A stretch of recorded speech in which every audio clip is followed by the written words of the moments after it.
കർക്കിടകത്തിൽ കൗതുകമായി എഴുത്തുകാരനും ഗാനരചയിതാവുമായ KLM സുവർദ്ധന്റെ പത്തില മഹാത്മ്യം കൈകൊട്ടിക്കളിപ്പാട്ട്.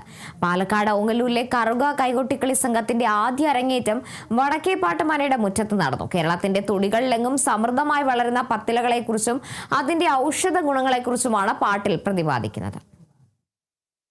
പുരാണകഥകളും ദേവീദേവന്മാരുടെ സ്തുതികളും പ്രകൃതി വർണ്ണനകളുമായി കേട്ടുപരിചയിച്ച കേരളത്തിന്റെ തനത് കൈകൊട്ടിക്കളി പാട്ടിലേക്ക് കർക്കിടക മാസക്കാലത്ത് ആശയത്തിന്റെ പുതുമയുമായി എത്തിയിരിക്കുകയാണ് എഴുത്തുകാരനും ഗാനരചയിതാവുമായ KLM സുവർദ്ധൻ.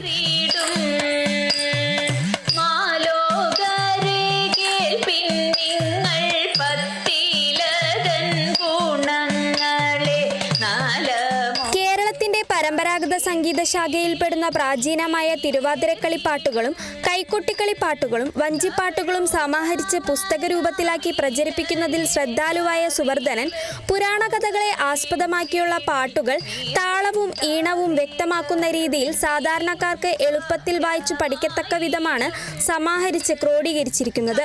കൈകൊട്ടിക്കളിപ്പാട്ടിലൂടെ വിളിച്ചറിയിച്ചുകൊണ്ട് സുവർദ്ധൻ രചിച്ച പത്തില മഹാത്മ്യം അരങ്ങിലെത്തിച്ചിരിക്കുകയാണ് പാലക്കാട് ഓങ്ങല്ലൂരിലെ കറുക കൈകൊട്ടിക്കളി സംഘാംഗങ്ങൾ.